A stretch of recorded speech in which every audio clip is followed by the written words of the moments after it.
Good morning.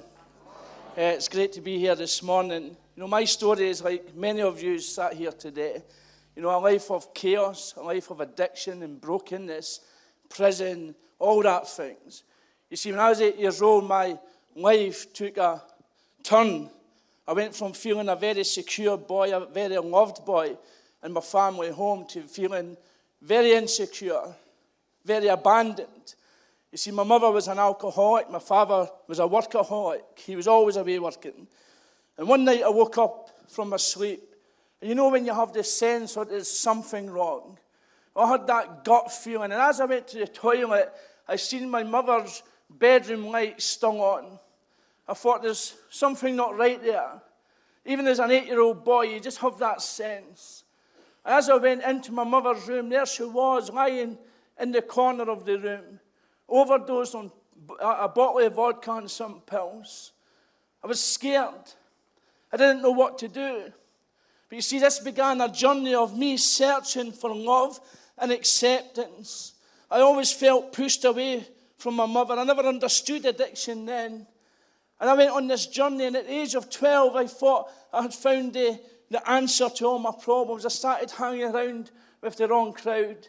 I started smoking the weed and drinking at weekends. By the time it was time to be kicked out of school at 15, I tried most drugs that you could get your hands on. You see, my life was very quickly spiraling out of control. I was losing a lot of weight. I was quite a big lad. I was a rugby player. And it became noticeable to my parents that something wasn't right. I got the first job. The first job was great. It gave me money to party at the weekends. But you see, that partying went from the weekends to a midweek thing, to every other day, to an everyday thing. Before long, I was kicked out of the family home. I ended up homeless in Edinburgh. That's where I took heroin for the first time. I thought, this is it. It numbed everything. It took away all my worries. It took away all that stuff I wanted to block out in my mind. I thought, I can control this thing. But I was wrong. I was so wrong. It didn't take me long to be banned out of just about all the hostels in Edinburgh for being violent towards people or for selling drugs. And very quickly, my life became a life where I'd be sleeping on the streets, I'd be in squats, I'd be doing anything to get a bit of money to feed my habit. And then I had this amazing idea. You ever thought, the problem is where I live? The problem is the people around me. If I moved to the other end of Scotland, it'll all be great, yeah? You been there? Well, I had that same thought. And off I went to Arbroath, a fishing town up near the northeast. And it was great for a few weeks.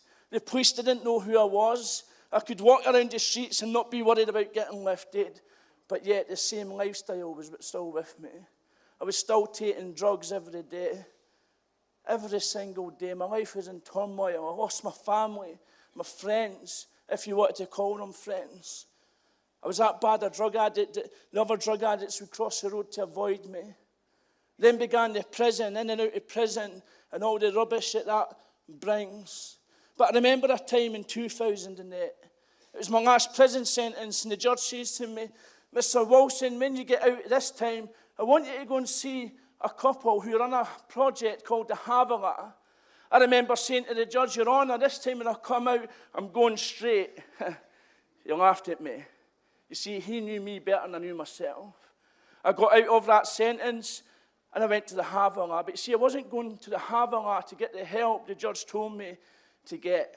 I was going there because a guy had phoned me to buy some heroin. I was going into the church to sell someone heroin. I had my staffy dog with me.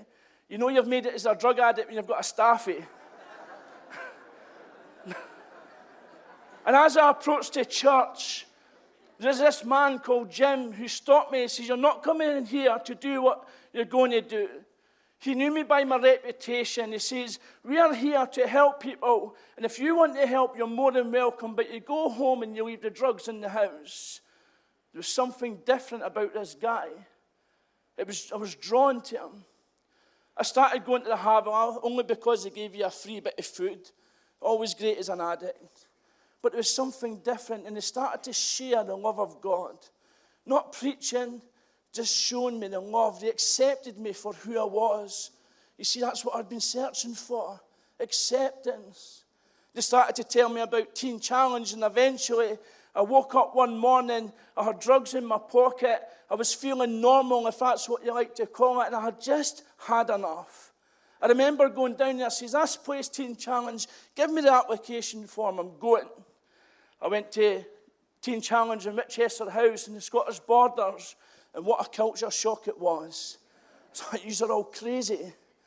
But I stuck it out. The main reason I stuck it out is because I didn't want to be alone for yet another Christmas on my own. I didn't want to be sitting on my own eating a pot noodle or a packet of crisps or whatever it was going to be that Christmas. But you see, I seen something different in the guys around me. There was big, hardened Glasgow men with slash marks on their face standing there with this joy, praising Jesus. I'm like, what's going on here? And I remember the night like it was yesterday. It was the 7th of December, 2008. I was sat in the chapel after a late night service. That means, you know, they broke the rules a wee bit, but it was great because you never got sent to your bed at 10. And I remember speaking to 2 staff members, and they led me to the Lord. And there was this overwhelming joy and peace that came on me. I felt this big smile come on my face, and I was trying to hold it back so I didn't want them to think I was laughing at them. And I remember them saying, let it go, son. The joy of the Lord is upon you. You know, anyone who is here who's struggled with addiction, you know what it's like to withdraw. I went to my bed that night and I had peace. I wasn't fidgety. I wasn't restless. I got some sleep. It was great. But you see, a few months in, I thought I was doing all right. I put on a bit of weight. I was looking a lot healthier. I thought, I can do this thing. I'm going to conquer the world. I left and went straight back on the streets of Edinburgh. But you see, something had changed. I was no longer able to go robbing. I was no longer able to steal. I was resorted to sitting on the streets begging for money. I remember my cup of change would be kicked over and I'd be scampering for it. I remember people would spit at me and call me all sorts of things. I thought, I just need to get right. This isn't life. I went back to Teen Challenge, this time in the northeast of Scotland, and I was there until I graduated. But here's the thing. I fell in love with Jesus in 2008. It's one thing to give your life to Jesus. It's another thing to surrender. And I hadn't surrendered. 2010, after being clean for about 13, 14 months, I was kicked out.